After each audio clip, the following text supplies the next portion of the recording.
Gentlemen, welcome to the Extraordinary Family Life Podcast. We're your hosts, Greg and Rachel Denning. And today we have one of the questions of all questions. This Very is poignant question. Yeah, powerful, difficult, disturbing, bad. This is a challenging one, and I'm excited to talk through it, and also apprehensive about what it might mean. And I guess it's a hard reality that sometimes we come across things in life we don't want to face, and we have to make decisions that we don't want to make and do things we wouldn't necessarily want to do. In fact, we all wish it would be otherwise. Right. In situations like this. Well, and I think that that's maybe a good place to even start here, because at least from our perspective, we have found that being willing to do that, to face the hard scenarios, to face the worst case situations, even mentally, even if it never actually happens, it never comes to fruition, being able to face it and walk through it mentally is a very valuable process. And so that is kind of the approach that at least I'm suggesting today, is that you mentally go through the worst case scenario so that it gives you better insight into the decision you actually make. Right. Whether you decide to actually take this course of action or not, you're better prepared to handle whatever choice you make, because you're like, okay, I've walked through the other scenario. That's a phenomenal strategy for life. It is. Life and business. Yeah. Mentally, let's go into our mind palace and lay out pathways and kind of walk down a ways and be like, okay, what are these options? Okay, mentally I've done that. And then, if needed, you can even verbally do it. Say, hey, let's talk about this.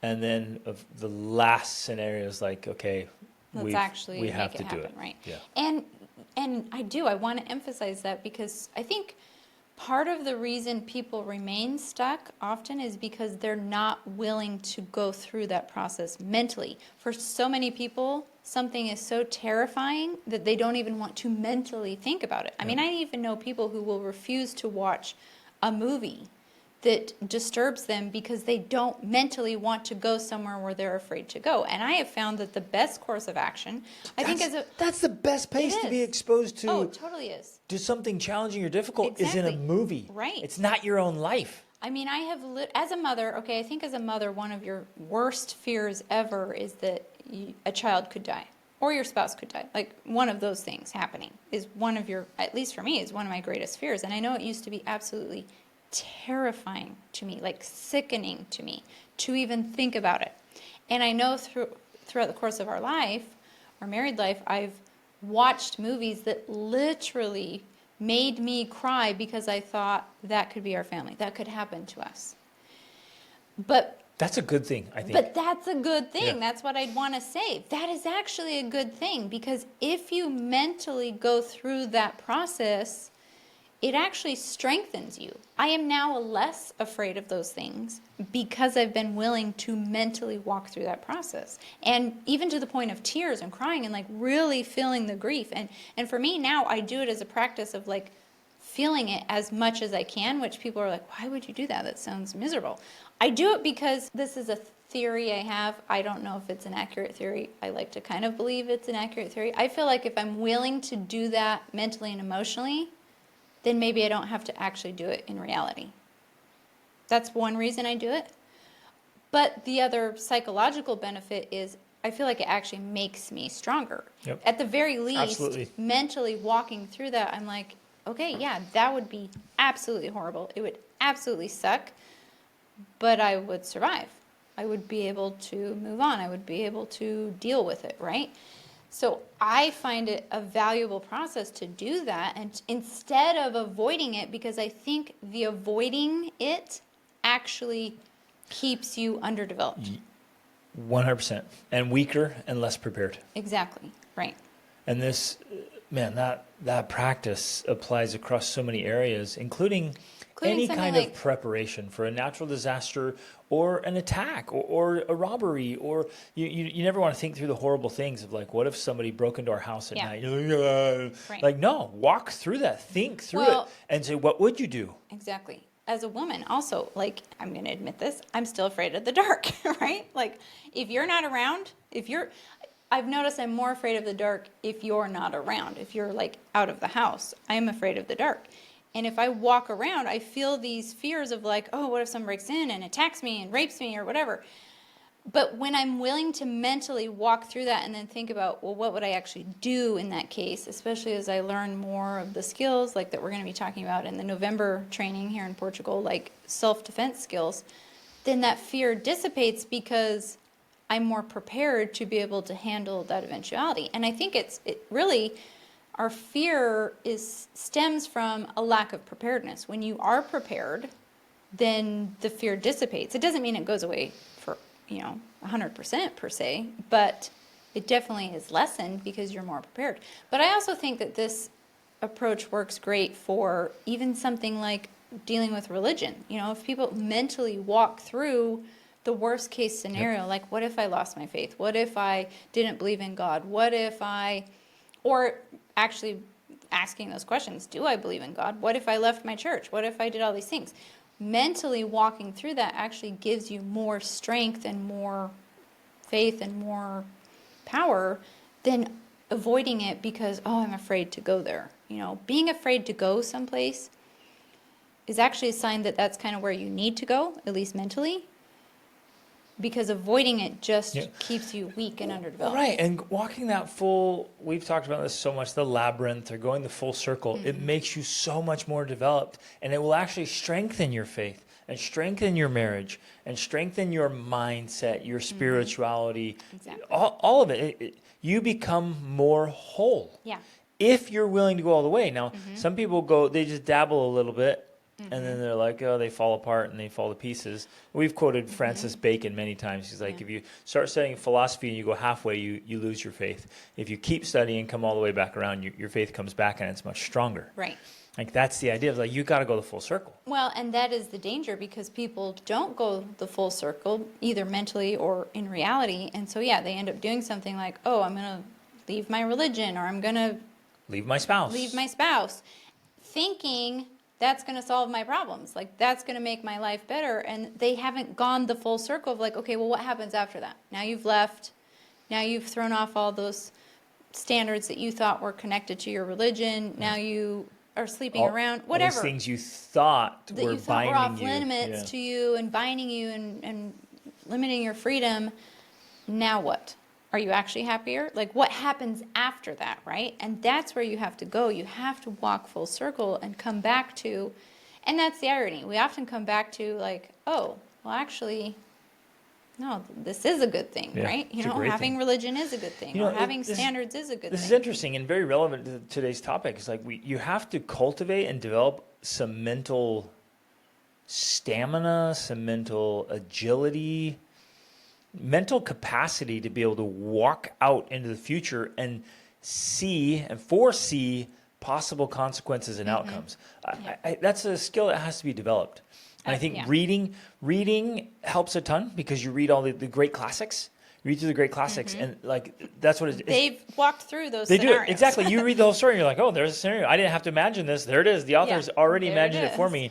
So reading through great classics does that. And I think that's why they're classics, is because it lays out all these possible scenarios for your choices.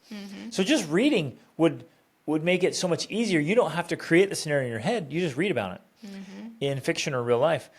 Traveling does that because you go out and you're exposed to so many different things. Obviously studying history and then meeting lots of people and just talking to people. And not superficial crap like the weather, but like, no, tell me about your life. And people will tell you, this worked, this didn't. And you're like, okay, this is giving me tons of... Well, they may not tell you so specifically, but they'll tell you in other ways by just telling their story. And you're like, oh, that didn't work so well. Right, exactly. And I guess especially if for you me, study in human my psychology. In my experiences, the way I love coaching and I love helping people and I love learning with people and connecting, and they tell me and they put it all together. And then I even like, oh, so you made this choice and got this outcome. Like, yeah, usually in tears, like, yes, I did. It was horrible. So very relevant and very important for today's topic. You have to mentally walk out and play this out in different scenarios to see how it works. But let's dive into the question. Yeah. And so that's what we are going to help this person walk through in this question today. Simply, not that we're suggesting this is the course of action you should take, but you need to consider taking this course of action so you can be more grounded in the decision you make. Yep. One way or the other. Well said. Okay. Okay. Hi, Rachel and Greg. I just love you guys. Thank you so much for all you do. I have a question I'm hoping you'll address on the podcast. I have been on a very deep and powerful personal development journey for the past 10 years. I have overcome so much, worked through so many things, and continue to grow and develop daily. I listen to your podcast nearly every day. I take action on things, watch the videos, and try to improve myself and life at least 1% a day. Yes, yes, yes. Kudos to you. Honor, praise, way to go. Yes. My biggest issue is how much this personal development obsession is affecting my marriage. At first, the gap was small, but as the years have gone on, I find myself drifting further and further apart from my husband. The mental, emotional, and spiritual gap between us is so vast now that I honestly can't even hold a conversation with him. I feel multiple levels ahead of him in most aspects of life and have come to the end of my rope. He's just not progressing in his life, and as a partner, I feel resentment, frustration, and almost shame towards him. We've been to counseling. I've read all the marriage books you have suggested. I've tried to get him to read them too. I've written him letters. I've made him lists. I have had multiple conversations with him about this, and still very little effort or follow through. There's just no desire to change. I think I've been going through years of grief in my marriage, knowing that I will probably never have an available, connected, or proactive partner to do life with. He's a good guy, a decent father, and a good provider for our family. But is this all I should expect for the next 30 years? Am I setting the bar too high for an extraordinary marriage? I do my best to show up for my kids as a very involved and engaged mother, and am constantly trying to help my kids grow as well, but I get little to no support with this either. Should I hold to the high bar of living an amazing family life, or should I just be grateful for what I have? It seems that every time I push for more, it ends up in weeks of contention and sets us back. I've thought about separation many times, but I just can't imagine being a single mother or doing that to my kids, especially since he really hasn't done anything wrong. It's just a constant level of disengagement, dissatisfaction, and disappointment. Please help. Wow. Now, there's more. Do you want me to read the rest now? And Let's do a little intermission here before we continue. I just want to share some thoughts. I think we should have an ideal, and I think in the ideal that every man and every woman would ideally know what it's like to live with someone who is striving to be their best, who's leveling up and going after it. It's amazing. And it should be the norm. It's not, it's not. And we're not going to get anywhere close to that in reality. But that's genuinely one thing I think about often, and it breaks my heart. I'm like, some people will go through life and they'll never know what it's like to be married to somebody who's chasing greatness. And the individual himself or herself won't know what it's like to chase greatness. Like They just settle into this comfort, that's also this comfortable, sad. easy existence. That's pathetic. I've often said for years the greatest tragedy in life is when a human being fails to reach their full potential. Well, and our favorite definition of hell is when the person you are meets the person you could have become. Yep.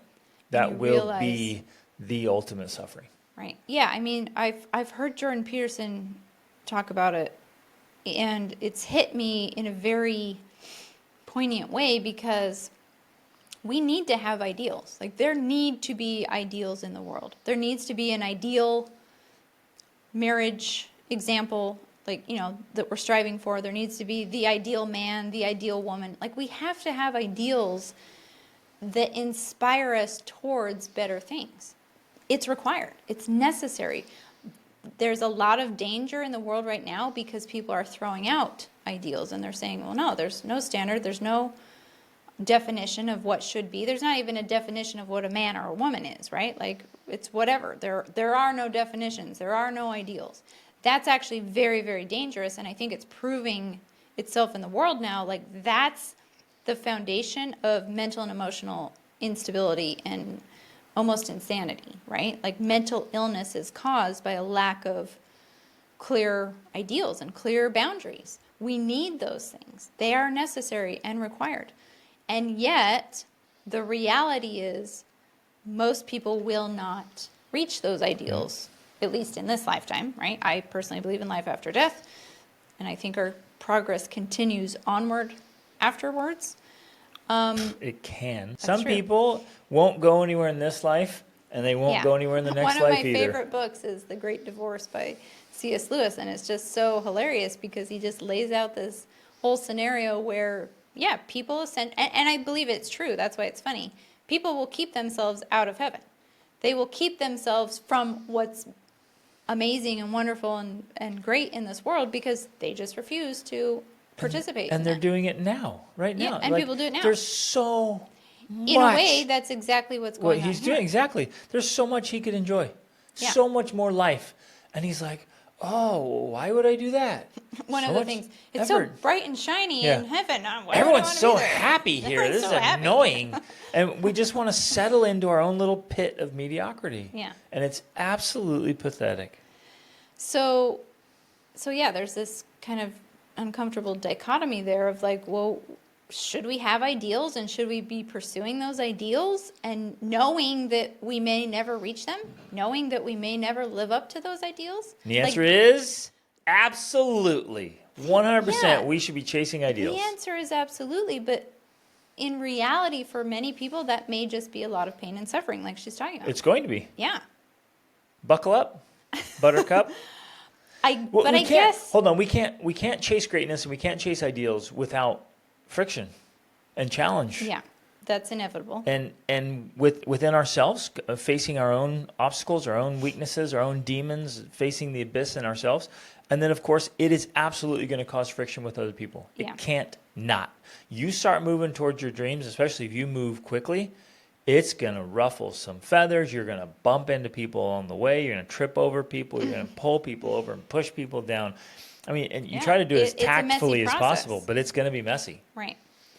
But going back to how we started this podcast, if you mentally walk through the alternatives, one way or the other, at least from our perspective, the alternative is what? That you just digress? Acquiesce, Because if settle. you stop pursuing greatness, then by default you're settling into mediocrity, which eventually I think leads to digression. Hell. Instead of progression, you're digressing. Like You're- that's really the alternative. And in the definition, you are damning yourself. Right. You're damned. Where damning means to stop progression. Yep. That's what it means. Damn means stop progression. So you are literally damning yourself if you stop growing and progressing. Yep. You know, our whole thing is reach upward, the upward reach. Every one of us has that upward reach within us. Even this husband, despite the fact that he's fighting it, he has the upward reach. And if we choose to not pursue it, especially when we've been exposed to so much, light, knowledge, information, inspiration, it is essentially damning. Like, that's literally what will happen. So as painful as it is, in a way, here we are answering the question already, how can you not pursue it? Because that would be like death to your own soul. So Oof. she says, in a way, Ooh. which is more important? To pursue personal development or to, actually that was later. Oops, I skipped ahead. Okay, well, go ahead and let's go finish.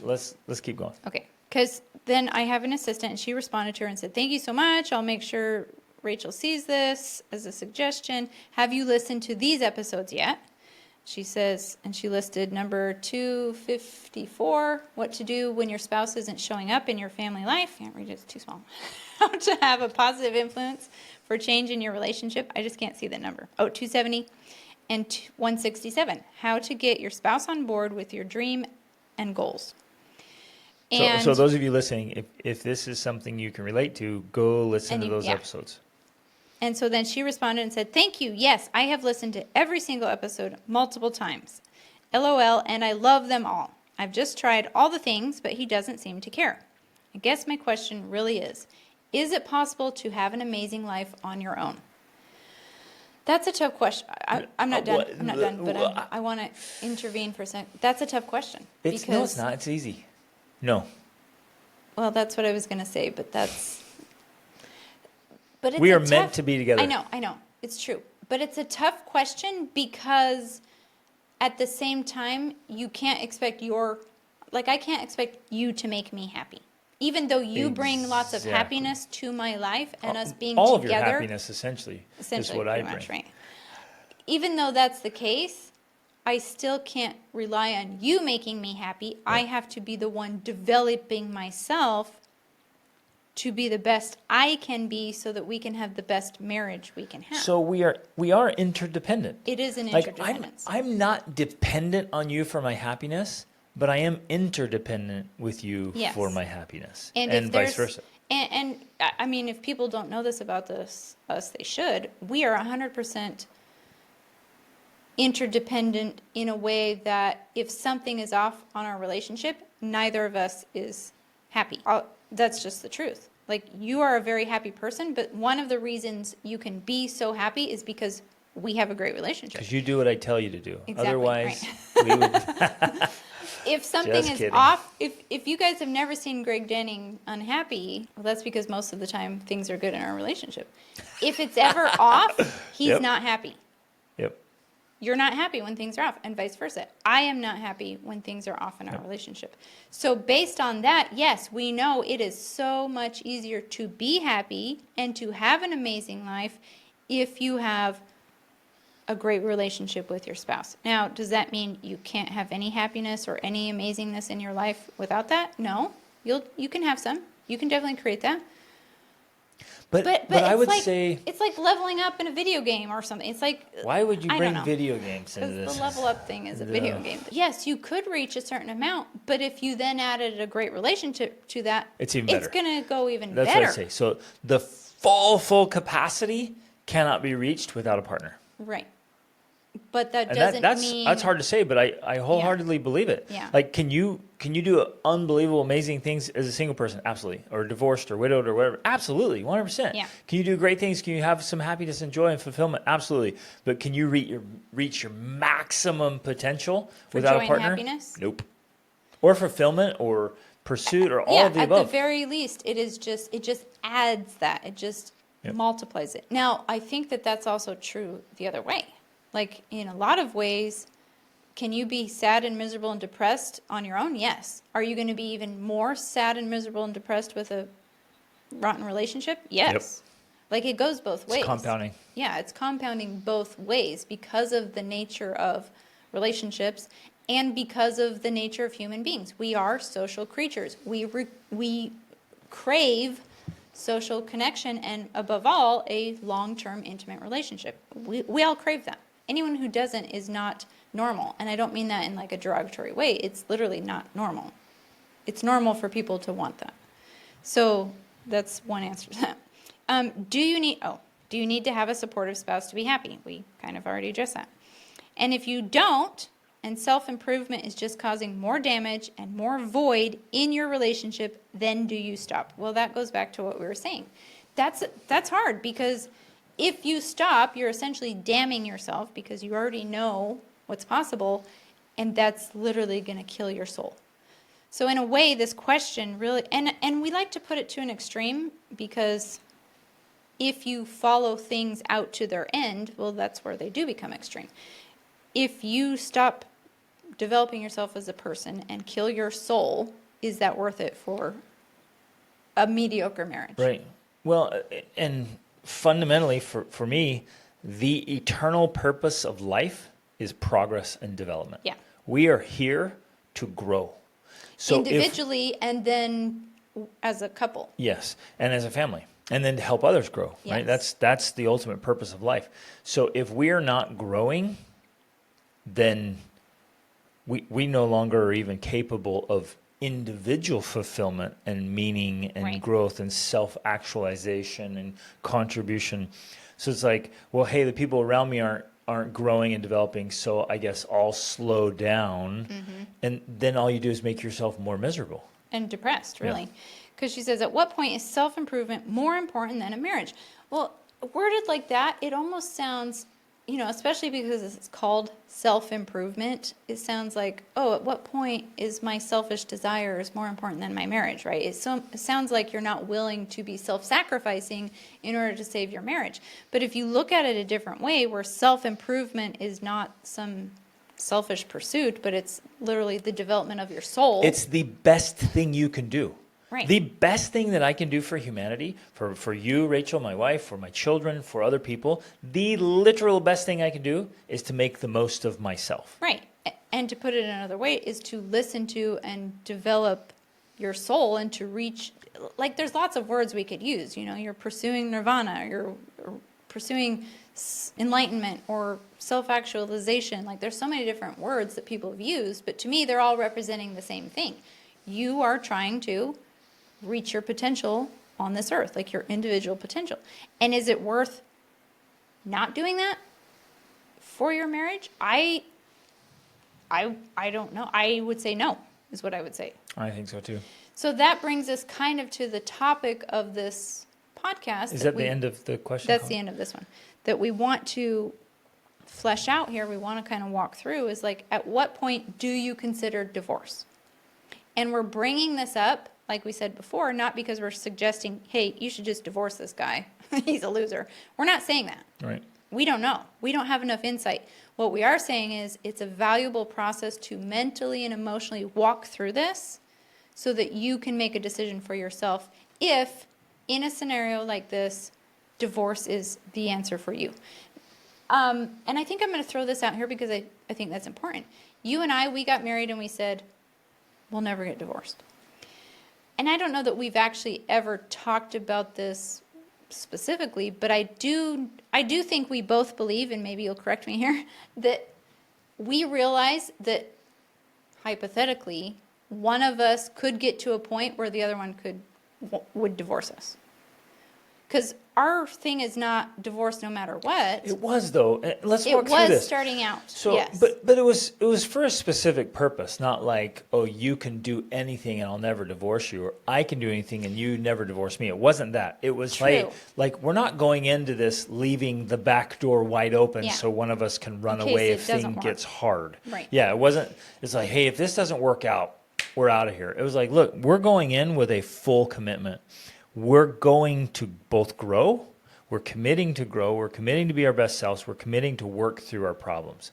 That was the mindset we went in with, and it was super important. Well, I think that was inherent to that belief we had. The belief was divorce isn't an option, but with those underlying conditions, even though I don't know that we ever explicitly said them, they were That's almost, what we meant. it's like what we felt. Right. We knew that we were both on this path of growth and personal development, and so as long as we're on that path together, well, divorce isn't an option because we're just going to figure it out. We're going to work through the problems. Yep. That is what I truly believe too, and that's the advice I give. If you're both willing to work at it, don't get divorced because you can figure it out. And you'll likely be unhappier.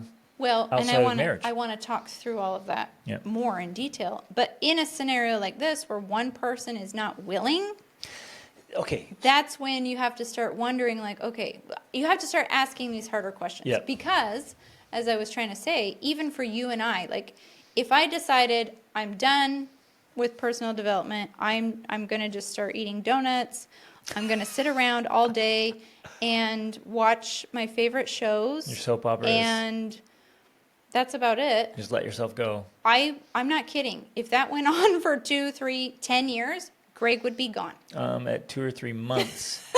No. I'm giving you the little benefit of the doubt here, babe. Like, I'm trying to help people realize you're not that harsh. 2 to 3 days, it's a serious issue. 2 to 3 weeks, I'm drawing a hard line. And that's true. At 2 and to that 3 sounds months, harsh. I'm like, you're look, giving an ultimatum. yeah, it's a hard ultimatum. I will not tolerate that. And I know people are like, wow, That's Greg, insane. like, you're a little harsh here. Now, let's be understanding.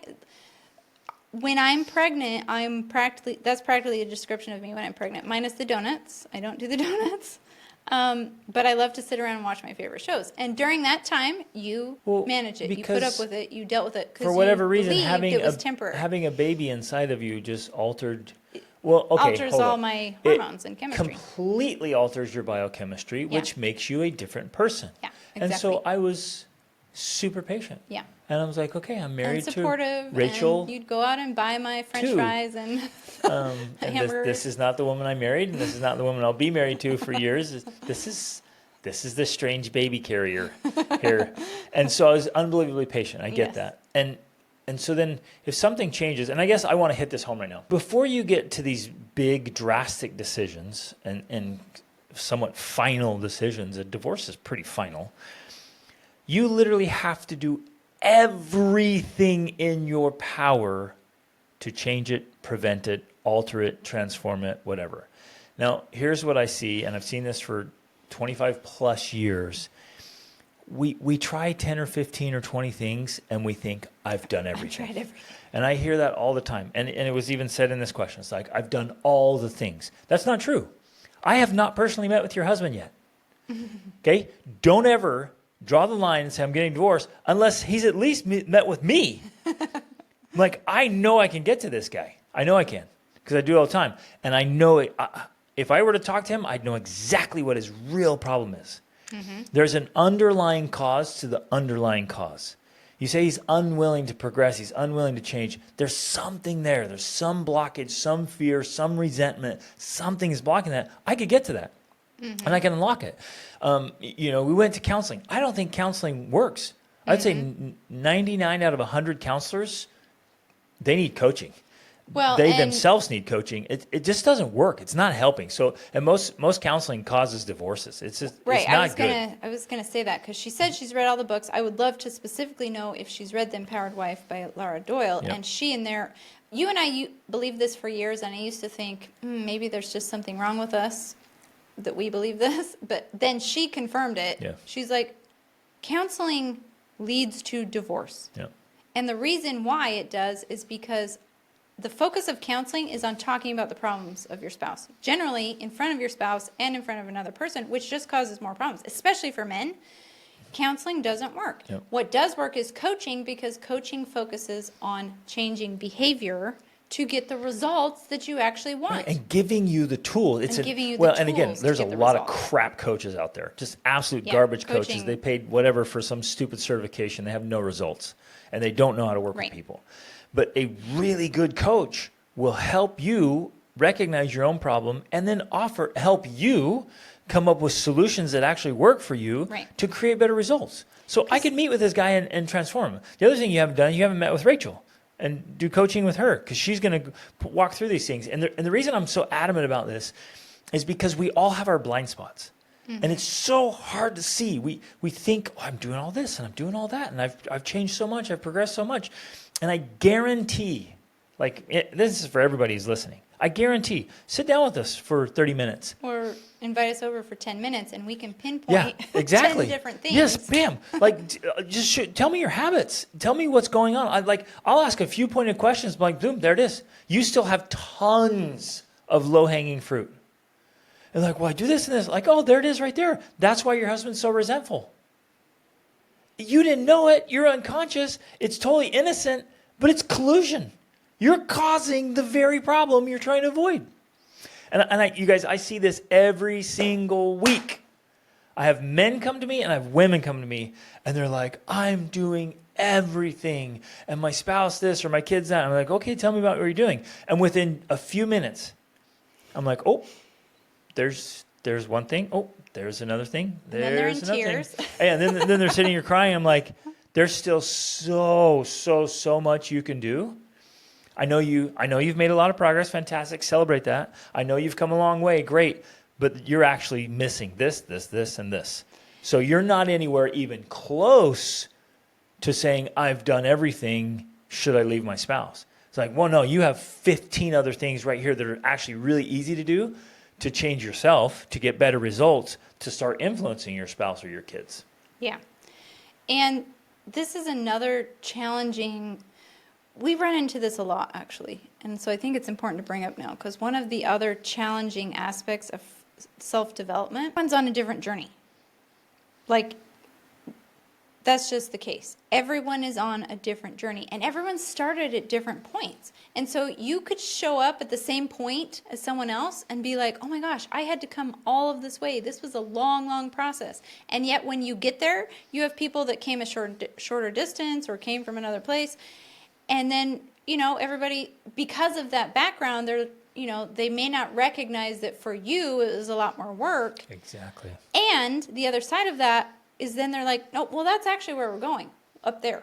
Way up there. And you're like, I thought I've arrived. Yeah, I thought I arrived because I've come all this way. Exactly. And you're telling me it's not good enough? We haven't even started. We haven't even started on the foothills. Yeah.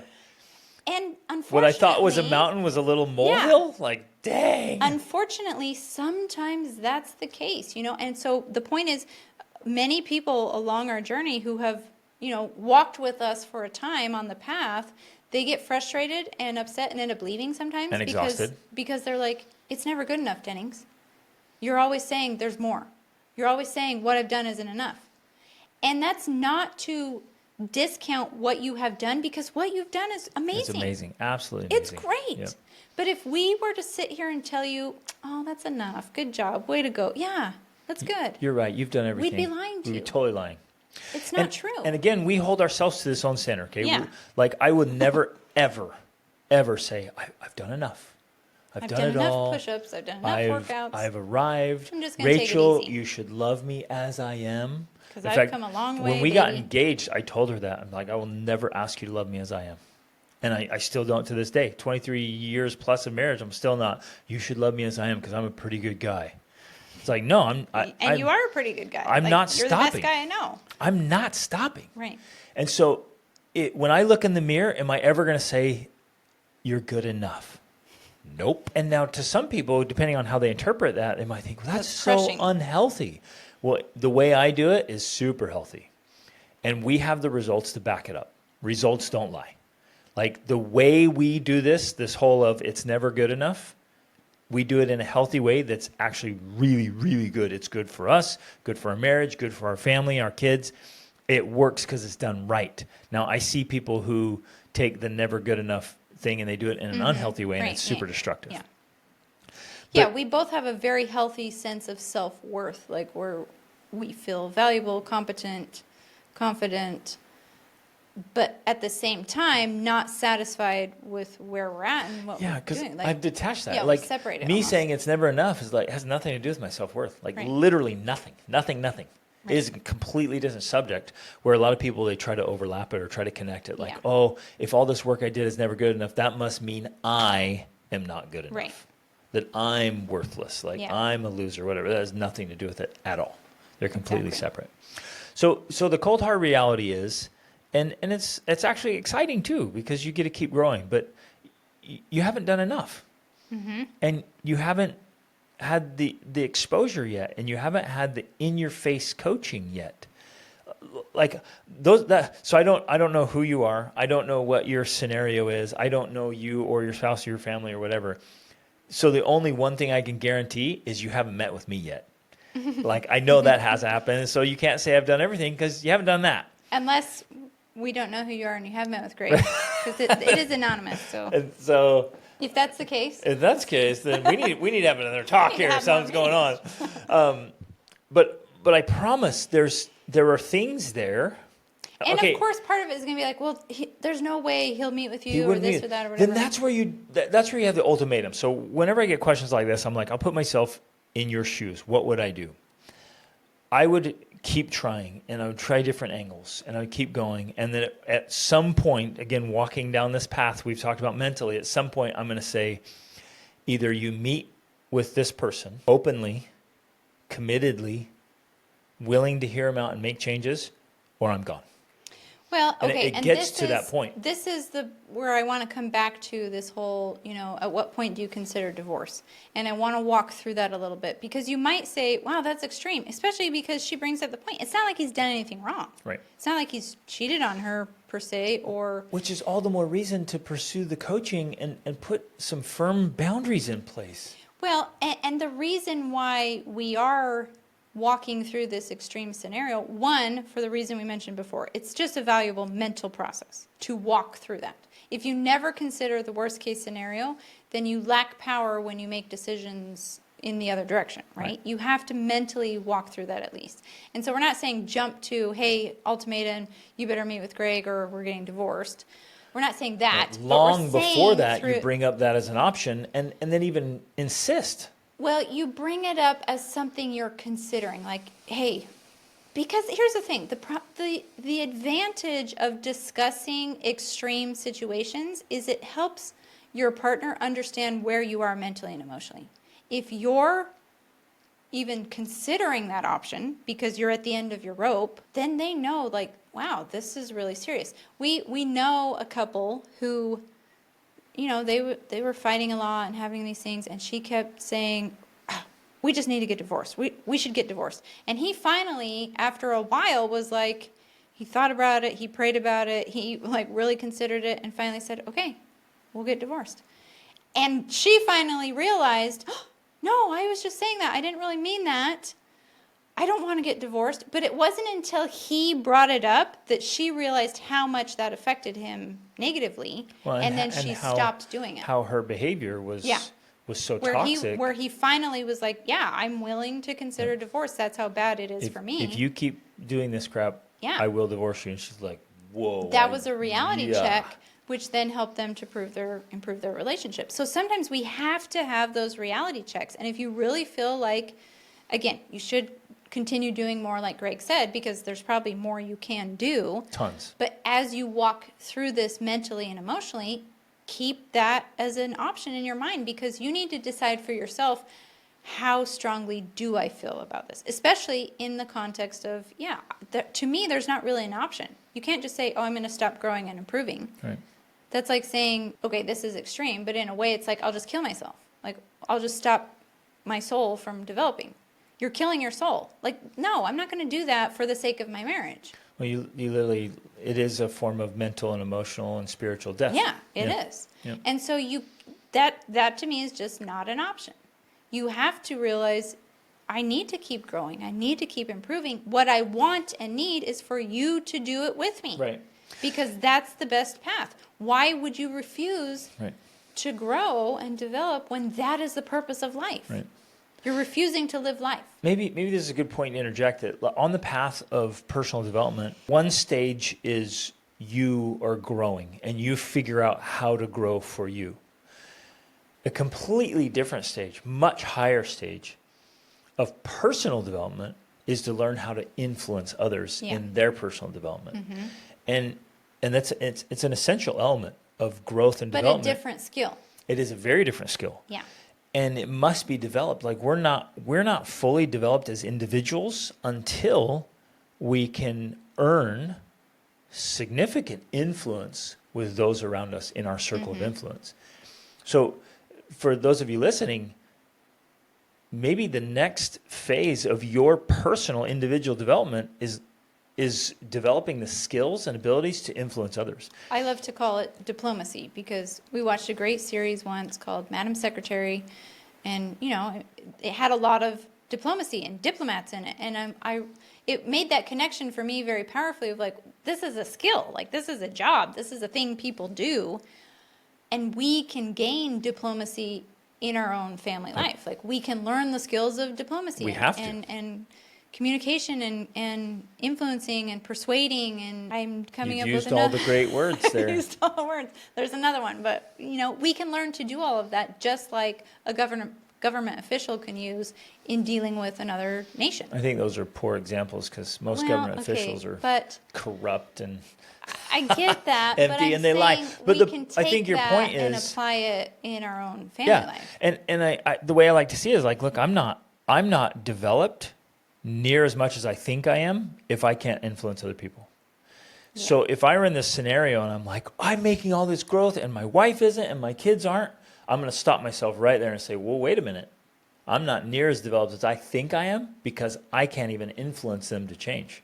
Clearly, I have not developed enough. Right. So I start looking at myself and realize, man, there's so much more I can do first. Mm-hmm. Obviously, because I still lack influence. If I can't get you, Rachel, to do something, then I'm not developed enough as a person, as an individual. If I can't get my kids to willingly buy in, I'm not there. I just know that. So it would be very arrogant and prideful of me to sit here and be like, I have grown so much, but my kids just won't listen.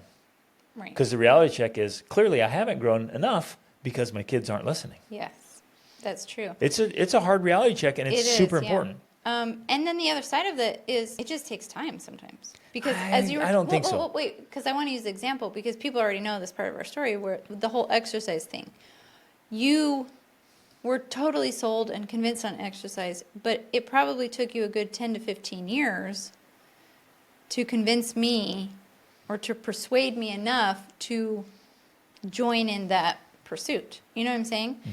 And that was partly you developing your skills of being able to influence me in the right way and my own growth journey of me coming around to that belief. So sometimes I think it just takes time. Interesting. That's all you got to say? Interesting? Yeah. Well, no, in this specific example, we just operate on extremely different planes on exercise. And you, for whatever reason, from your childhood experiences, operate with an insane resistance to exercise. I guess, though, that's the point, though. That no matter what, in any relationship like this one, there's going to be those elements. And so you might think, oh, well, it's, kind of like you're saying, oh, it was your thing with your whatever. Yep. Well, yeah, but that's the point. That's the point. I had a blockage about, and we've talked through it a lot, with exercise and sweating and all of these, my face getting red, I had this whole thing from my childhood that was blocking me, which then, of course, blocks your influence, especially if you're addressing aspects of it that don't connect with the real issue for me, right? Right. So that becomes an inherent part of the challenge of influencing because we have to learn how to work through those things, or I simply have to, you're right, it could have been addressed faster if you and I, because the other problem is I don't know, I'm not aware of it. When you begin processing something like this, neither person is aware of what the issues are. One, we didn't have the understanding of human psychology. I didn't have enough understanding or awareness of myself. You didn't have enough understanding and awareness of women and how to, work and influence me. So there was a lot of different factors there that had to be worked through in order to get to the core of the issue. Now, today, if we got married today with all the information and knowledge we have, we could come to a faster solution with that. It wouldn't have taken 15 years, but we didn't have that. Right. And so we had to learn all of those different skills, all of those different aspects to be able to get to the source of the issue, to then be able to remove that block, which kept me from exercising. Right.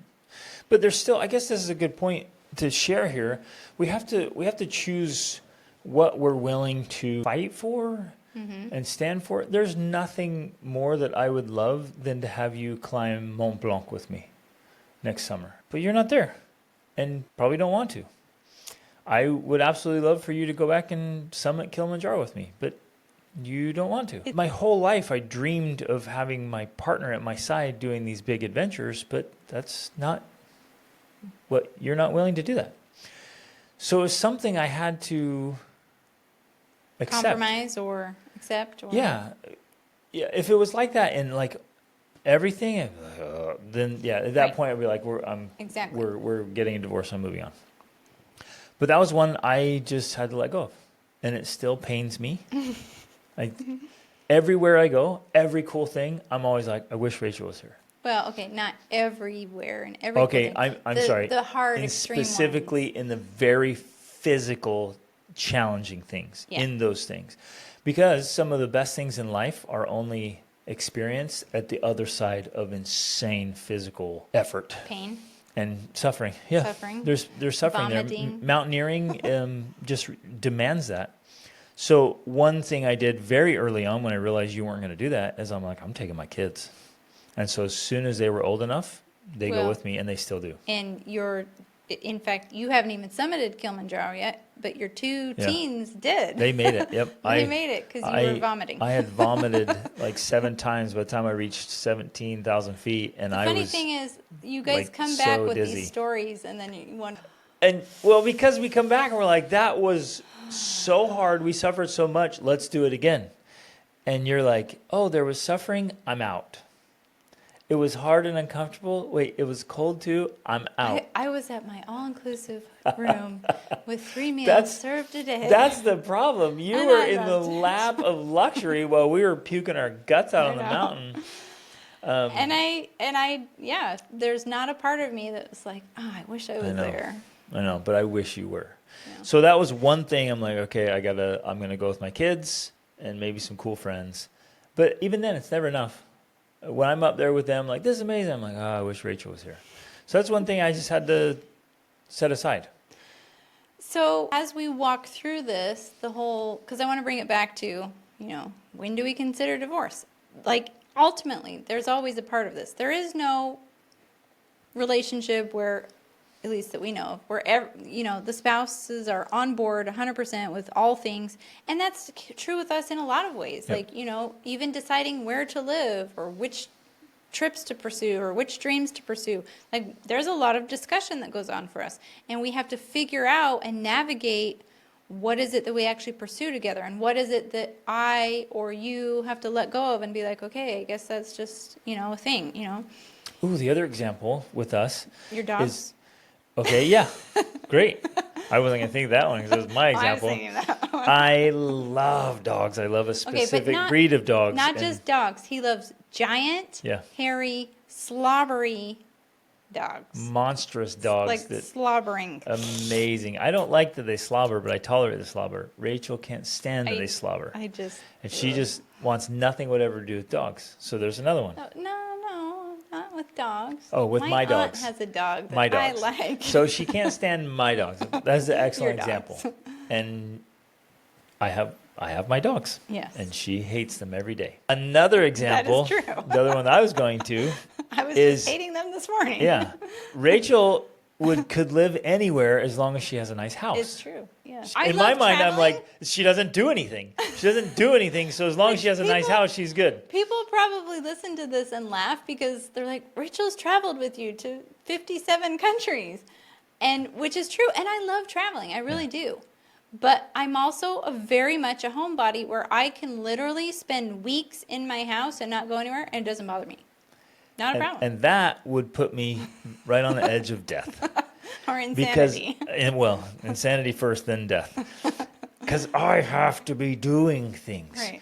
And so where we live matters because I want proximity to adventure, to fun, to challenge. I want to be paddleboarding and mountain biking and rock climbing and skydiving. I want to play. I want to squeeze the juice out of life. And she's like, why?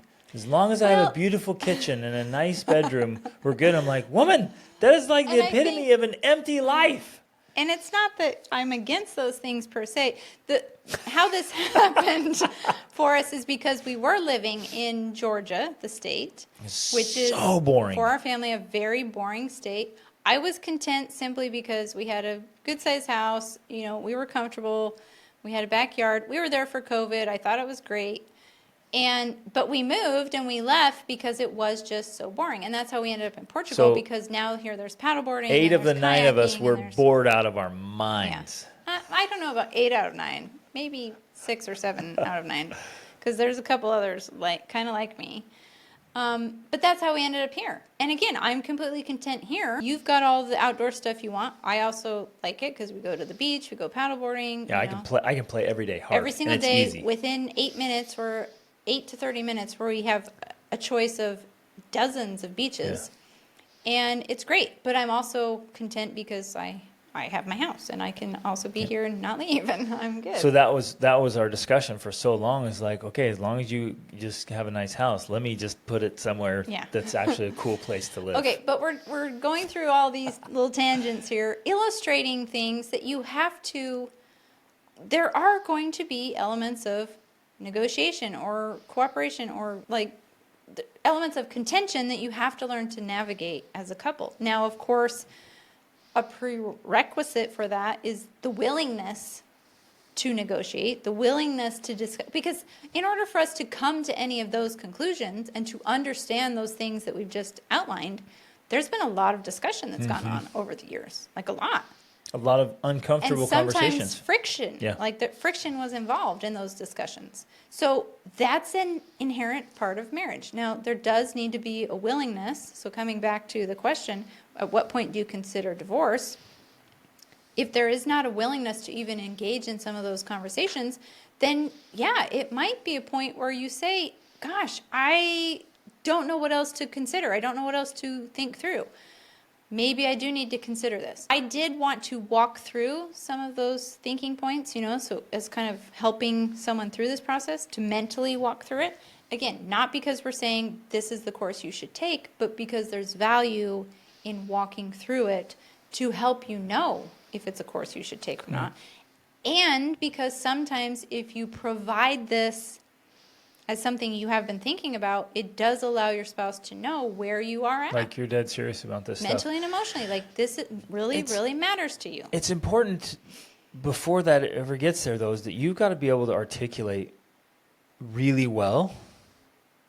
I guess probably in writing, because like to get something on paper requires you to think through it in a And way, to but you make have it to you have to tactful. understand it, Yeah, right? you So have even to if you understand just it. write it for yourself, it's not for the other person. You got to be able to write it out and be like, okay, this is why it matters so much to me. Very often our spouses don't understand that. We can tell them it was so much emotion. This is so important. They're like, why? I don't get it. Right.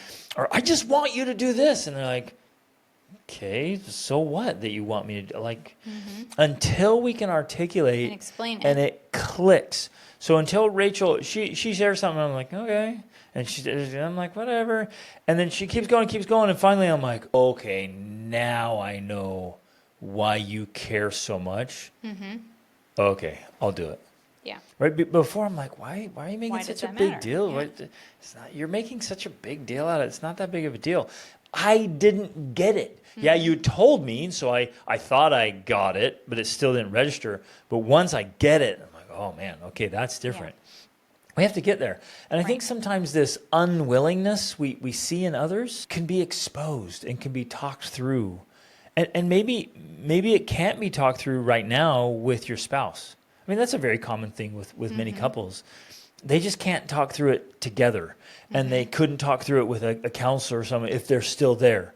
I often, when I'm coaching couples, I'll often meet with them individually so that there's no pressure. There's no strings attached.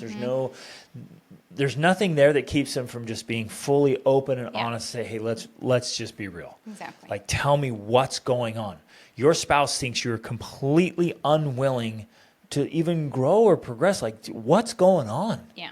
Like, tell me the real issue. And then we can bring that up and be like, oh, all right. Okay, that's important. Can we work through that? And I'm like, yeah. Let's help me get through it. Yeah. And so the unwillingness is often just a front for something else. Yeah, because I've noticed, at least in myself and in others, that oftentimes when we can't articulate the thing, because one of the reasons because we don't fully understand it ourselves, it's like we just keep using these defense mechanisms. It might be the words we say or that we don't say or certain behaviors, but really it's just a way of protecting ourselves against something we're not quite sure how to explain. Like, this thing, I don't know how to explain it. And so we just keep doing that thing rather than digging in and doing the hard work of figuring out, well, why is it that way? Why do I feel that way? And once we learn to understand it ourselves, then it's easier for us to explain that to our spouse, which then bridges that gap, like she's talking about, of misunderstanding, because now you actually have the words to have the conversation, where before the words just aren't there. They're not there.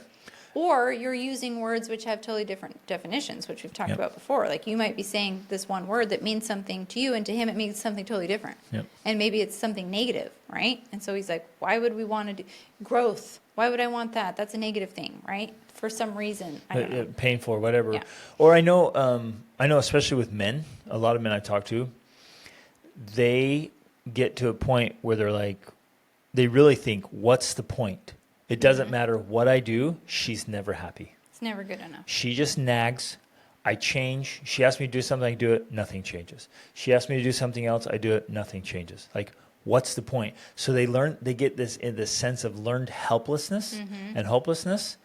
And they're like, "What? It'll never I end. could do the 20 things she wants, but it won't change anything. She'll just come up with another 20 things, and I still won't get as much sex as I want." So, and that's a common one, which is super important. And it's not right that men think that way. They're misunderstanding it, but it's a reality of how many men think. Right. So, people who are genuinely, truly unwilling to change and grow are extremely rare. Extremely Well, rare. The rest of the time, the unwillingness is a front or a reaction to something else. Well, and that's what's difficult is because, she's probably saying, well, I don't want to just keep giving him things to work on. I want him to be pursuing growth. I want him to be interested in developing himself. And that's, I think, where you come in. I think the reality is, I think a lot of men who feel that sort of resistance, they need another man to help them navigate that process. Yep. A tribe of men, too. I don't think that's something a wife can help them navigate. Right.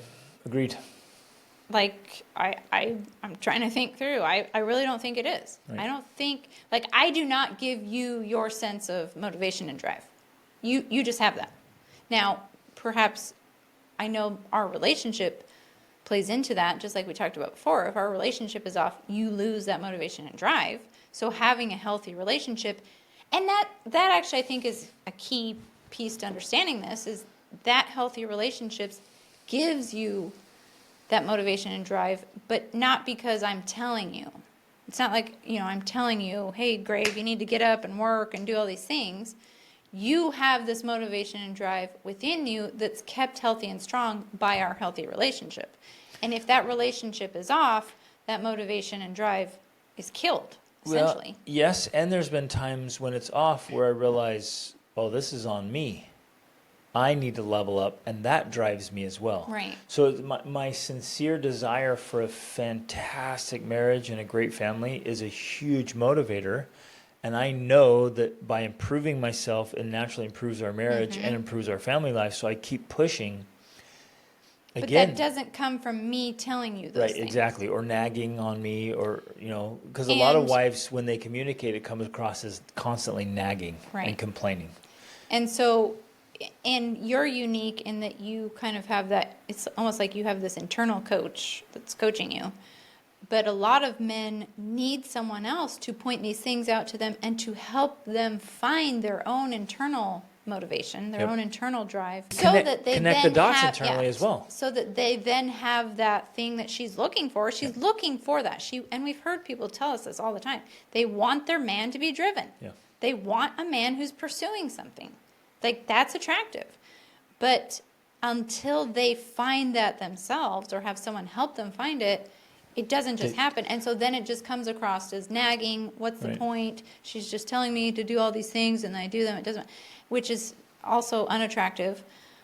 So it's kind of this cycle that they have to get out of. Yeah, you make such a great point. Like, our entire culture is degenerate. It's just an absolute mess. And for the vast majority of men, they genuinely don't know that they should be pursuing something else because they've checked the boxes. Right. Like, I get my degree, I get a career, providing. I get married, I have kids, I'm things. providing. What else is there? What in the? Why What's are you missing? complaining? Why do you care? Like, I go to work, you have a nice house, you have nice things, like, we're eating, like, what else do you want? Yeah, what else is there? Exactly. What else is there? So a lot of it is just this huge blank. He's like, why are you so upset? Like, we've done all the things. Yeah. We have arrived. What's wrong with you, woman? And so he's going to think you're messed in the head. Mm-hmm. Like, you're just never satisfied. You can't be content. Narcissistic, manipulative, You're not grateful. crazy. Like, all this stuff. It's like, what's wrong with you? Simply because he's never been given a vision of what's beyond the degree, the career, the family, providing, check the boxes. Yeah. And that's what I get to do with the men I work with. They're like, oh, brother, you just hit the fundamentals. But when you get there, when you're late 30s, early 40s, you've just barely set up the foundation for what you're really going to build. Right. But most men do not know that. Yeah. They don't get it. They have no idea. They think they've done what they're supposed to have done because that's what society says, and nobody else has exposed them to more. Yeah. Well, that's true with so many things that we've talked about before. Like, most people don't become wealthy or have an incredible marriage or XYZ, fill in the blank, because they've never been exposed to it. They don't know that it's a possibility, right? And so that's true in the case like this. I did have a bunch of thoughts about specifically considering divorce, walking through that I want to talk through. Yep. Because we do want to point out that in the majority of cases, people believe that getting divorced will solve their problems and make them happier, but I would say for the most part, that's not necessarily true. Right. Because you have to realize that in some ways it's like a math problem. That's how I think about it. And if you're being challenged right now with one spouse and the children you have, if you get divorced, and now obviously with the intent of probably adding another relationship to your life, now it's like multiplying your problems. And now you think, instead of I'll get learning- rid of my spouse, I'll get rid of my problems. No, now you have an ex-spouse. Yes, now you have an ex-spouse. And now you have kids going that you both will ways. continue to have a relationship for the rest of your children's lives. Yep. And now you add another spouse, which the other aspect you have to consider is that people who are pursuing greatness are extremely rare. You're not going to get divorced and then go out and find some Mr. Greatness pursuer right away and get married and be happily ever after. No, that's not likely to happen. You're probably going to, one, not find anybody, and two, if you find someone, there's going to be a lot of the similar problems. Ooh, and loneliness. The loneliness. And in between, you're going to be lonely. That's and sad. the worst stuff. So, Can I interject here for something I've thought about for years but have rarely ever mentioned? It's also this dreamy idea that living with somebody who's pursuing greatness is really easy and wonderful and fun. right. It's not. It's not.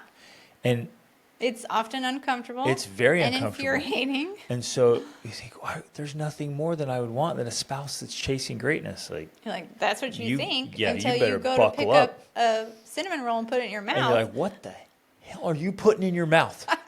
Don't you love me? Don't you love life? Don't you love yourself? Don't you love our kids and our future grandkids? What are you doing to yourself? Don't you dare get a microwave. Are you kidding me? Like, why did you buy that? Yes. Why are you turning that on? What are you doing with your time? Like, and this sounds harsh. People probably think, oh my gosh, you guys are miserable. Like, what's going on? We have a lot of fun, and we Tons. like. I'm in fact, we were wrestling yesterday. We were wrestling. Rachel and I were wrestling. Because it's kind of fun right now. We have this unique dynamic because we have a family that came to stay for our study abroad program, and then they left. It was two different families, and they each left a child with us. Okay, so they left their 12 and 13-year-old boys to stay with us. We have a 14-year-old boy, which is great. So now he's got these friends staying. But they're learning a lot about our family culture and different things. And we had a 10-year-old that's been sick with diarrhea, and she was watching a movie yesterday. Well, the boys, as will happen, as if there's a natural movie for on, boys like, of this age, it's like they gravitated moths to the light, to the flame. And so we come into the apartment, and they're all there watching the movie with the little girls. And so, of course, Greg has something to say about it, right? You're living with someone pursuing greatness. So watching a movie in the middle of the day, it's not going to go unspoken, right? There's going to be words said. And as is my nature, I like to kind of soften that blow intentionally, often, with some playfulness, with some kind of playing the devil's advocate a little, and I know your favorite phrase, but, I like to kind of play that role so that they know it's not as serious, even though it's serious, but I'm softening it a little. That's my job as a nurturer and a motherly role. The softener. Yes, the softener. And so it got to the point where we were playfully wrestling, but legit wrestling. And I'm like, Greg, just calm down. It's okay. Just chill out, And we were having fun and laughing. And But at the same I pushed time- my son off his chair and then threw Rachel on top of him and Yes. was wrestling both of them. And lots of wrestling. And these two boys were watching us. They're just like, wow, what is okay. This is crazy. full on right? wrestling match in the kitchen. And then, of course, the movie went off, and And the lesson was learned. And the lesson was learned. Yeah. That, yeah, we are serious. There's not movies allowed for 13-year-old boys in the middle of the day because they need to be doing their studies and playing real games or going outside. Like, that's what's expected when you're staying with us. Well, and they want to buy junk food. Yeah. Like, no, absolutely buying that. unacceptable. Are you Like, kidding? well, That's no, not allowed but- in our but house. we eat that, and I'm like, not here. You don't. I love you too Yeah. much to let you poison you yourself. need to make your bed. Oh, you need to get up Yeah. and read a book. Do something with yourself. Yeah, do something with your life. These are all the things that are expected. And so you're right. So There's that's this- the other thing. Like, if you're here, if you're in the Denning presence, Yeah, you're working out. right. Like you're rolling with us. You better buckle up. Yeah, The this is gym's what there, we do. and it's meant for you to be used. So to get in there and use it. So you better get after it. And so, yeah, in some ways, people have this rosy view of what that looks like. And the reality is, it can be very uncomfortable or It's demanding. it is. It's demanding. And we like that. That's the kind of stuff we like. Although, I'll be honest, I don't like it 100% of the time. You know, there are some days where I'm just like, I would just rather watch a movie today. But I don't because I hold myself to higher standards. Because I And she knows value well, that I and, get but that's the after. other thing too though. In some ways that is a positive thing though. Absolutely. That when we And same for hold you and me. each other to those same standards, then, and that's not to say that it never happens. Like we never, you know, sometimes you're sick or I'm sick or whatever, and it's like, okay, it's a movie day. But when we hold ourselves to standards of productivity and Health. and fitness and, you know, just being intentional with your time, it is easier to not do those things because we're all living And by that that's same I guess standard. that's the thing we all want is that Right. when I feel weak and I really would rather not do what I want to do, I have you and the kids there to keep me honest. Yeah. And to help me, like when I just like, oh, I'd rather do something lazy or take the day off. Mm-hmm. You would be right there, be like, what are you doing? Well, and now that's with our older kids too. I mean, they hold the sometimes they hold it more than I do, and I'm like, I'm the mother here. Let me give a little leniency to this child because I get to decide, right? But they're like, no, they shouldn't be doing that. And they hold the standards. Yeah. Yeah, they hold standards. So having standards is great, but it's not always comfortable. Absolutely. It's not always comfortable. So we have to also remember, and I guess we need to remember that on the other side, if we are the ones holding the standard, that can become, if it's hard to not live with. mutual, we do become very difficult to live with. Especially if you're tactless. That's the other Yeah. thing I see a lot. It's like one spouse starts chasing greatness, and they just become so tactless. Right. Well, and I mean, just in the examples we gave, if I wasn't on board with you, if I didn't agree with the junk food thing or the movie thing or whatever, all these different rules we have, there would be a lot of conflict between us because I would be saying, what's the matter with you? Why are you so strict? Why are you so blah, blah, blah? Like, always coming down, you know? Let's play that out for a minute because I think it'll be extremely helpful for today's topic. Let's say, for example, you were completely okay with video games and junk food, right? Let's just play out the scenario because that's a real scenario for a lot of families As an example of problems that people have or they fight over, right? Right.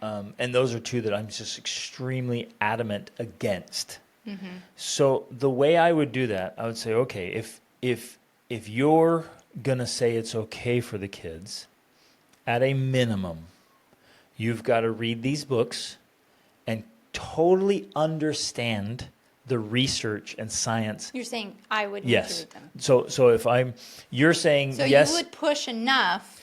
I would absolutely insist. I would be like, okay, I will let you. You can make the rules as long as you first read these books. Exactly. Otherwise, I'm going to keep having an Because opinion here. here's my framework is until you've educated yourself on something, you literally don't have the quote right to even have an opinion or make decisions about it. Like there's no way in the world. I was actually thinking this morning because of this desire for junk food. I was like, no, like as a parent, you don't even have the right to make decisions about what your kids eat or don't eat until you've educated yourself enough to know what you're giving them. They do have the right, because that's how the country. Well, okay. I get what you're saying. You have the freedom, but at a higher level, at a higher standard, it's like no way. You're so ignorant about food and what's in it. You can't even make a competent decision. Like you have no idea what you're actually doing. So random parent A is like, no, my kids can eat this and eat that, and I give it to them. I'm like, you have no idea what you're doing. You literally have no idea what you're poisoning your kids. None. And you haven't done any homework, so you're like, yeah, of course my kids can eat that. Why? That's what everyone does. Why wouldn't they be able to eat that? I'm like, yeah, you shouldn't be able to make that decision. It sounds like totalitarianism here, Greg. Well, but it's to this point. What it is, it's a higher, and I would never take away somebody's choice, right? That's totalitarian. It's like I'm taking away your freedom to choose. What I would teach, and I love to teach, is like you're saying should in an ideal. Yeah, in an idealism, right? In an ideal that you're like, hey, and this is how I coach people. I'm like, look, don't you dare make a decision. And I say this to myself. I said to them, like, don't you dare make a decision about important things until you understand it. So, for example, like these parents are like, no, it's totally fine to play video games. I'm like, oh yeah, how much research have you done on that? Have you read the books? So in this case, I would say Glow Kids is a book, and then The Anxious Generation. So I'd say when you have read those two books, at a minimum, then we'll discuss them, and then we'll talk about whether or not the kids can play video games. But until you've read that, you can't have an opinion. Does that make sense? Well, because your opinion is so uninformed. You can't actually have an informed opinion because you haven't informed yourself. Right. Yeah. And the same with so I would have, if we're talking about food, if you're like, no, it's okay if our kids eat junk food and have snacks and treats and whatever, even if you're like cinnamon rolls and but wait, we bagels. Do eat homemade cinnamon rolls. I don't know why, but because your daughter loves to bake. Yeah, exactly. So, and she's a good baker. Books like Why We Get Sick, absolutely mandatory for every family. And Dr. Amen's books of what food does to the brain and to behavior. Right? Until you've read and understood those things, you can't, in clear conscience, be making a good decision for your children's health because you literally have no clue. None. Right. And you're just sitting there thinking, I think it's okay. Those everybody else eats it. They sell it at the store. It's FDA approved. Right. It's approved. They wouldn't sell it in America if it wasn't. If it was actually dangerous for our health. Yeah, we are learning. People are learning otherwise thanks to Kellogg's right now. So that's a plus. Oh my goodness. Okay, I feel like we keep getting off topic about what I want to talk about because I want to talk ranting through about this. The long-term consequences of considering, because I guess what I am trying to say is yes, sometimes. Even for a reason like this, if you have legit done everything you could and you have legit influenced and persuaded and there's still no hope, yeah, I would consider divorce at that point. I legit would. Despite the fact that, yes, your life would be more complicated because now you're dealing with an ex-spouse and a new spouse. And even though I said, yeah, it's hard to find someone else. Like if we ever got divorced or you died or something, I would not be looking for another spouse because I pretty much just would feel hopeless about that. There would just be no chance that I would find someone better than you. So I would give up hope. But that doesn't mean that there's not good people in the world that maybe is better than what you're currently in. I don't know all the scenarios. Only you're going to know that. And so mentally you need to ask yourself those questions and walk through those. Like, could I actually find someone better? Could I actually, have I evolved enough? Have I grown enough that yes, I am legit in another class, quote unquote class right now. I could find someone better. I know people that are better. That's a different scenario, right? And maybe that's the case for you. I used to think, like Tony Robbins, he's been divorced and got remarried. I truly think in a situation like that, he outgrew his spouse because it was someone he married young and whatnot, and he outgrew her. And then needed to get divorced and then married someone else. There are situations like that where that is going to be the case. But only you're actually going to know that. But you And also it's need, hard to know and it's that. hard. It's really Yeah. hard because you also need to be aware that the greater probability, at least in most cases, is that it is going to be a lot harder to find someone, and very few people are chasing greatness, and you still have to deal with the ex-spouse. Yep. Like that's not going away. And then a new spouse, and unless And then a you, new spouse, and then a blended family, and then really truly are at this super high level, and you could find somebody at a super high level. After the It's honeymoon not- phase is yeah. over, you're going to be back to the same scenario. Right. And so in a case like that, okay, I still don't believe that you give up the chasing the personal development. You have to do that. But you may just have to compromise on a lot of things. You may just have to be, as you continue to work on developing yourself, your influencing skills, your diplomacy skills, you're just going to say, okay, this. And the reason I'm having you walk through this process of divorce mentally, so that you realize you are making a conscious decision to stay, and as a result, it's like the old famous cliche saying, choose your spouse. Oh, great, I'm killing it. Love your spouse, choose your spouse. You'll get there. Keep going. Choose your love and choose love your your love choice. and choose your love and love your choice. But And what that means it's is- understandably hard, though, I because know, it is. like I look at our society sometimes, I'm like, how are we even allowed to choose a spouse in our early 20s and then think Without the guidance of parents this that will be good for the actually have- next 80 years? Yeah. Like, are you kidding me? Like, you can't even think straight when your brain's not even fully developed, and you're picking a spouse that you're supposed to have for the rest of your life. Right. Which is, in one way, why, It's arranged crazy. marriages are a positive thing, Our kids have told us sometimes, they're like, I think we should do arranged marriages. I want you guys to have input on Yeah. who I'm going to be marrying. But I guess what I'm saying, though, is if you mentally walk through the process of divorcing your spouse and everything that would include, and then as a result, you decide, okay, I'm not going to do that because it's too much heartache, it's too much pain, not even to mention the kids, and then trying to be a single mother, which is, I recently saw on Instagram this reel that I thought was great because it was by this hippie-looking woman, and that's not derogatory if you're hippie-looking, who was giving some sort of summit or speech, and she's like, do you want to know the truth? Because you guys aren't going to like it. Being a single mom doesn't work. She's like, the best way for a woman to be a great mother is to have the support of a spouse. Because when you are drained, you get refilled from the spouse, and then you have something to give to the children. Without that, the children are taking that burden, and they just can't handle it. Yeah. You need support. So that's the truth of the matter. And yeah, if you're in a marriage where you're not getting that, then in a way you are a single mom already.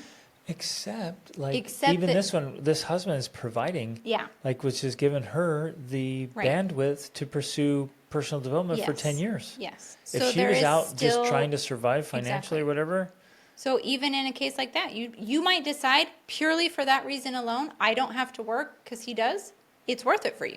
And you might think that that's kind of selfish or pragmatic or logical and not romantic, but okay, it's still better than providing for yourself in some cases.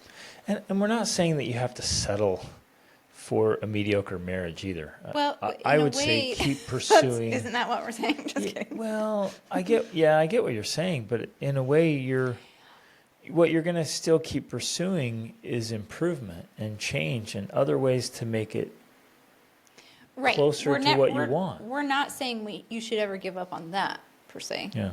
Because, part of what she said is, well, do I just expect this for the next 30 years? No. And the truth is, you won't get the same for the next 30 years. It will either actually get worse or it will get better. Yep. And maybe it will get worse, and then, okay, that's when you At that decide point, we divorce. yeah. Or it will get better. Even if it's not as good as you would want it to be, it's still going to be better than it is now. It's one or the other. That's what will happen. Yep. So part of that, too, is deciding how much it's worth it for you to, quote unquote, endure to see what happens as you continue to grow and improve, continue to improve your diplomacy and influence skills, continue to try everything, because that's still part of it. Because the thing is, yeah, you feel like you're at the end of your rope, but the truth is human beings have a huge capacity for, this sounds terrible, for suffering. And so there's actually always more you can endure. Now, that's not necessarily an exciting prospect. Or even a recommended one. Or always. a recommended prospect. But I guess what I'm saying is you have to weigh your options. Because if you get divorced, like we're saying, you're not necessarily going to be now free of suffering. That's still going to be suffering. You're going to suffer. Suffering is involved. So you can, I think the way Jordan Peterson words it is, the way you approach suffering determines whether or not it is hell or just suffering. Because you can either have suffering or you can turn it into hell. Be miserable. And be miserable. Right? And that really just depends on how you approach it. And that's, again, I'm not saying that this is the best case scenario or what you want to hear. But when you find yourself in this situation, it's the reality of what you're facing. And so your best option is to make a choice. And that's why I want to go back to that. Choose your love and love your choice. If you decide, okay, I'm not going to divorce this person, I'm going to stay with them for whatever reason, even if it's financial, you have chosen your quote-unquote love, and now your best option is to love your choice. Even if what you love about them is very minimal. As long as you love that, that will add value to your relationship. And you can, in the worst of scenarios, you could even choose for a time. So I'm gonna stay in for another 3 years. Yeah. Or another year, or another 5 years. Right. Like, and just I'm gonna go all out, everything I can for the next 3 years to try to make this significantly better. And if at that point nothing has changed, and I still have progressively, grown and progressed, then I come back to that decision. Well, and I think maybe that's an aspect you also have to include in this scenario, because, again, if you decide that personal development is necessary for you for the reasons we laid out, because what's the alternative besides spiritual death, and you let your partner know, and you let them know about what you're thinking, then that helps them to understand where you're at, but that what you want is this relationship with you. You want to be with them.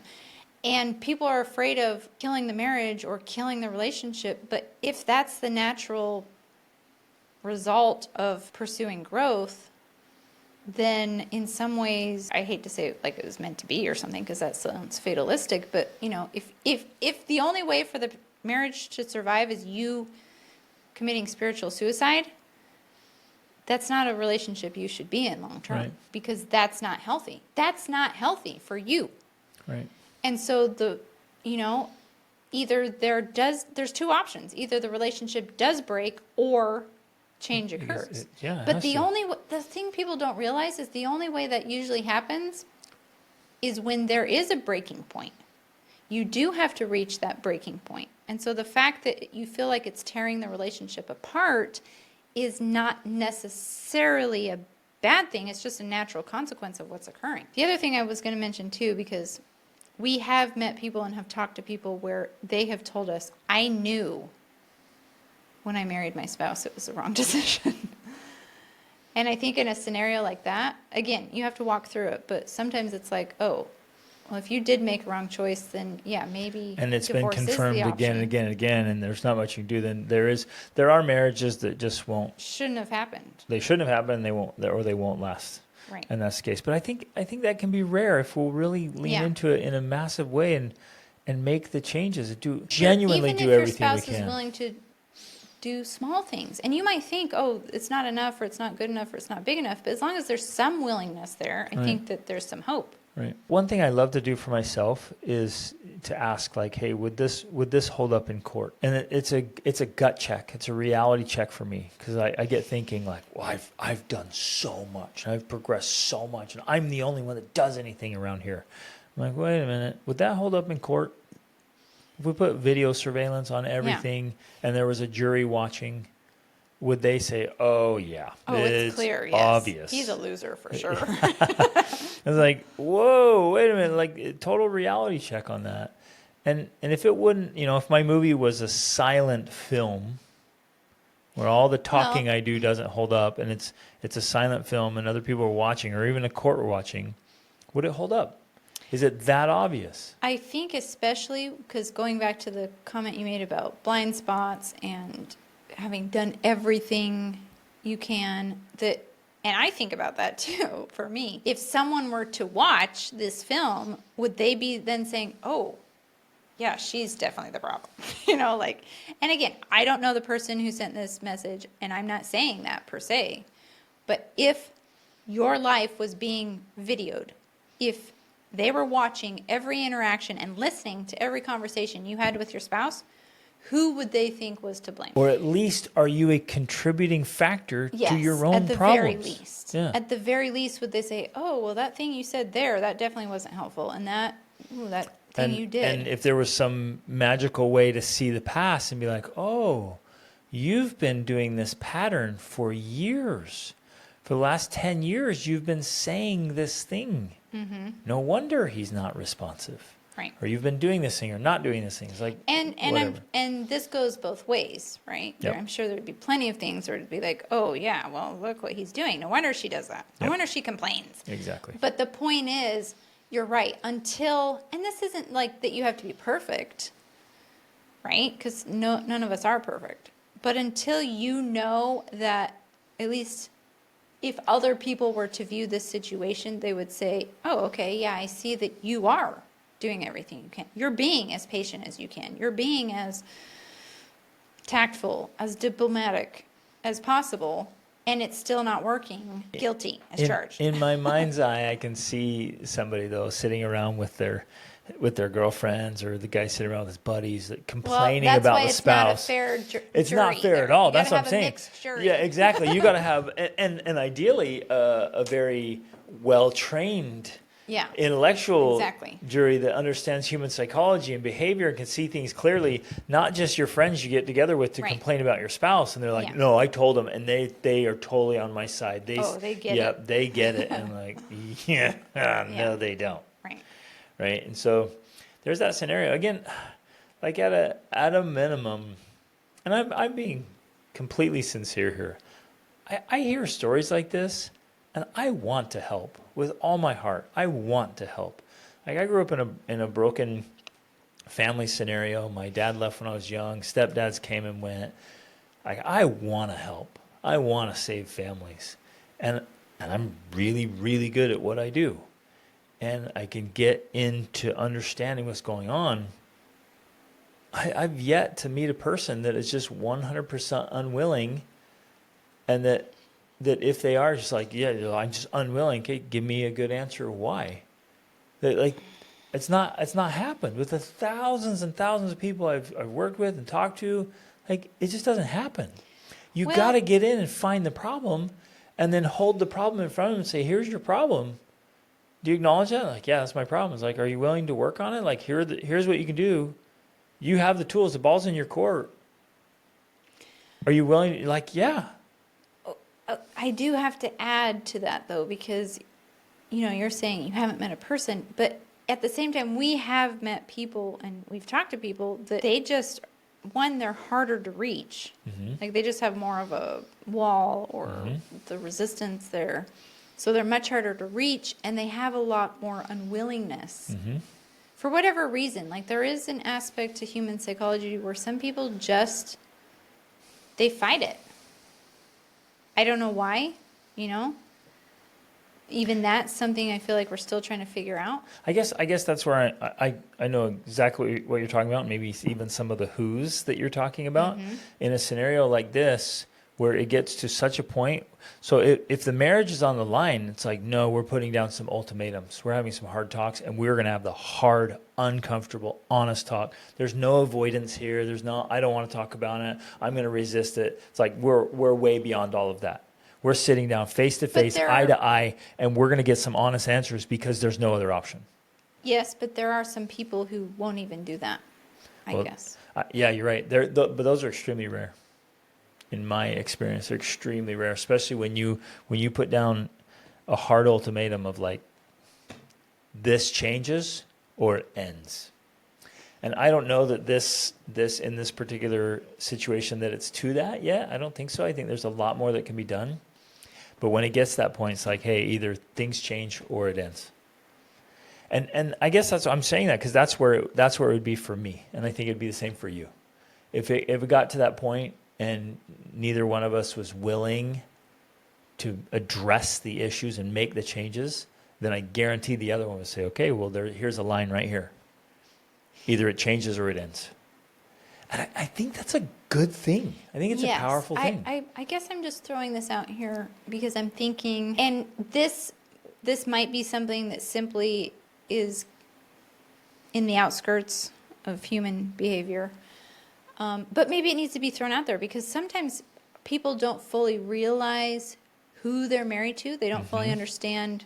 Because one thing we have learned is that even though you can look at a human and think you understand them, human brains can be so different that there are, and this is not to be derogatory or whatever, some people's brains just do not work the same. Yep. They're not. And so there are we might say they're not like really high functioning. Yeah. To nobody's fault. Yeah. It's just they're not high functioning. And so there are some people who you might think you're married to whatever, so, the certain person, but they just are not comprehending the world in the same way that you comprehend the world.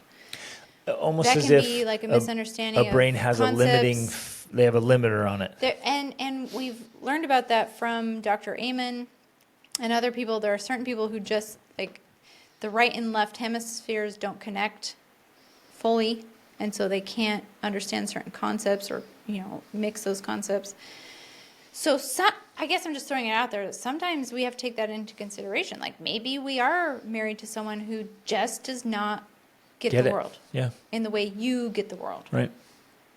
Which and as much isn't as you try to explain bad, it just means that you may never be compatible because their brain just works completely different, which can also come into play in extreme situations, the drugs or whatever, like especially if it messes with the brain, where you're just not dealing with someone who can function at the level you can function at. Yeah, they may not have the cognitive ability or cognitive capacity to be where you would like to be. Yeah. That's an important factor. So again, it's just something to consider in the entire spectrum of considerations here as you're thinking about this and walking through it. But again, I guess just to close. As we've rambled all over the place and gone down all kinds of paths, but it's been very fun. And I think insightful and helpful for a lot of people in different ways, in different scenarios. Right. The point is be willing to walk down some of these paths mentally because it's going to help you understand where you're at and what you're willing to do for what it is you believe in. If you truly believe in the path you're pursuing, that, and again, bringing up the whole point you mentioned about we think pursuing a life of greatness is just glamorous. It's not. Often a life of greatness produces suffering simply because you are pursuing greatness. Yep. That's a part of it. And I think we've definitely experienced a lot of that. I mean, if anyone knows our story, you know how many times we've experienced suffering, often self-induced, because we were pursuing this path, this dream life. It does have this effect where things either fall into place or they fall out of your life. And sometimes that includes relationships, sometimes even close relationships. But then and some people they are willing to sacrifice that. They're willing to sacrifice the pursuit of their soul development in order to appease others or to keep the peace or whatever. And I get that that's valuable and maybe that is the right course for you. I'm not going to say it's not. That might be more valuable for you. You might think that maintaining your family unit is more important. And I get that that's important. That's definitely a valid consideration. But ultimately, I think that the only way to not die spiritually is for us to be true to soul, our heart, and to pursue that, even if it results in Because again, especially in a case like this, it's not like you're choosing between suffering and not suffering. You know, you're already experiencing suffering. Continuing to pursue greatness, not pursuing it, isn't going to eliminate your suffering. And nor will a divorce. And nor will a divorce. Yeah. So you just have to realize, unfortunately, that this is sounding really depressing, but suffering is a part of life. It is. But we can appease it. But we can, and we can approach it with courage and what's the word I want to use?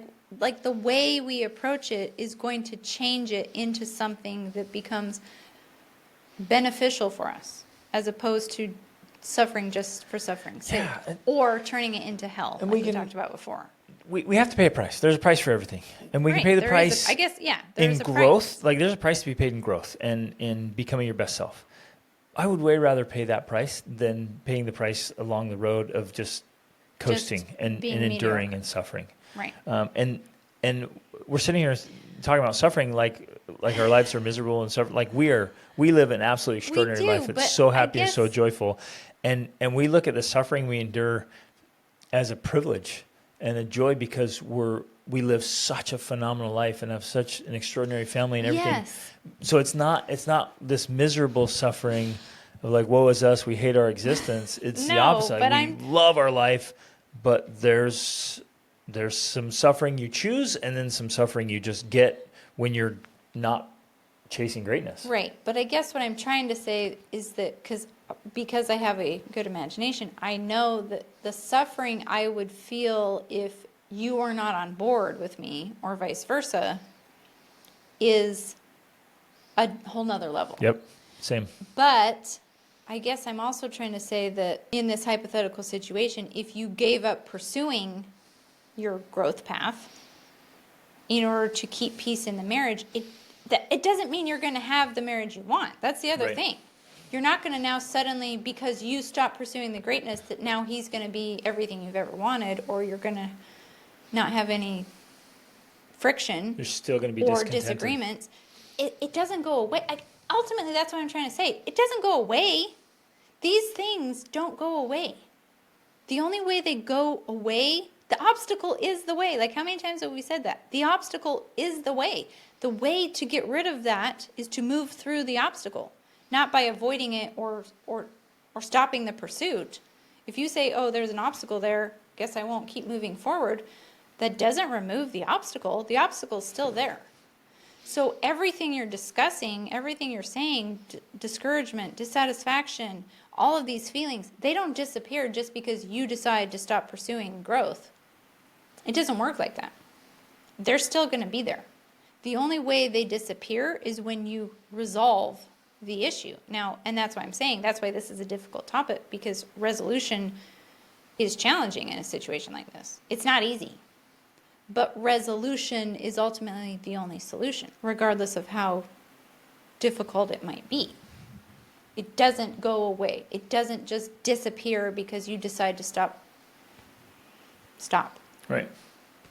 There's one more thing that we haven't addressed yet that I think is super relevant and important, and it's making sure that the needs of the other person are being met. Because I cannot assume that all the low-hanging fruit has been addressed, that all the options have been, pursued, that I've done everything until I can absolutely guarantee that all of my spouse's needs are being met. Because a human being will not function properly and well unless all their needs are being met. Mm-hmm. So in this case, if Rachel was acting off, my first thing, I'm going to say, like, are her needs being met? Because if they're not, no wonder she's acting off. Right. No wonder she's not pursuing greatness or chasing development and doing all these things. Like, how could she if her needs aren't being met? So one of the very first things I'm going to do, especially because I want to be pursuing personal development, is I'm going to say, how can I better meet her needs? So I'm going to do, in my personal growth journey, I'm going to do everything in my power to meet your needs. Then if I know for sure your needs are being met and you feel good, and then at that point you're not wanting to grow or develop, okay, something's really off. Yeah. Like that's weird. Yeah. Like something's off. in most cases, there's a lot of unmet needs. Right. Well, and I think especially because it's a two-way street. If her needs are not being met, which clearly they aren't, then it's most likely 100% his needs are not being met either. Yep, exactly. Because that's where most conflict in marriage occurs. And maybe this is a good, I'm glad you brought this up. This is a good place to end because it feels a little more hopeful than where I was going with suffering and enduring. That's most often what happens. When people are having conflict in their marriage, it's because needs are not being met. Because you're right, when needs are being met, all people are more open to suggestion, influence, Even persuasion. feeling the upward reach. Yeah, When feeling they the upward feel reach. like all their needs are met, they feel good. They're like, oh, yeah, I want to be better. Well, it comes back to the entire Maslow's hierarchy of needs. Like the top of the pyramid is self-actualization, and that doesn't happen, which to me is the tip of the upward reach, right? The thing we're talking about, wanting to pursue personal growth and development. That doesn't happen until the 4 other levels of the pyramid occur. Starting with food, water, shelter, all the basics, safety, security, connection. Until those things literally happen. could be that he's just eating junk food. He hasn't had a there's healthy so many diet. layers here, right? So like his brain isn't even functioning clearly because he's eating junk food and Right. fast food and processed foods. Yeah. That might be the factor. And my approach to that is like, maybe I can't change it. Maybe I can't stop what he eats, but at the very least, maybe I'll start preparing more meals. Yep. I'll start making breakfast or dinner, because then I know at least you're getting one healthy meal a day. Yep. Things like that are how you start having change or influence. But yeah, I mean, I know that is a huge element there, that if those basic needs are not being met, people are not open to growth and personal development, because how can they be? Right, exactly. They literally can't even consider that, because they're like, I'm just trying to survive here. Yep. They And feel like they're in some sort of survival mode. exactly. Same for the lady who asked the questions. Like, her needs aren't being met. Right. And so even she's trying to be an influencer, but she's like drawing from an empty well. Right. And so the way you start right there is just by lovingly expressing this desire. Like, I would love it. It means the world to me. And I feel like I feel loved and cared for when you do this thing. It's so good. It just fills me. And what can I do for you? Where do you feel like I could do something different to meet your needs? And just that one step of reciprocation and meeting needs, then you both start feeling better. And then you have more days when you wake up and you're like, this feels good. And then you can meet more needs and pursue more growth and have more influence and impact. Yeah. Because those needs are being reciprocated and met, and it's a beautiful, good feeling. And ultimately, in the ideal scenario, your needs are being met, my needs are being met.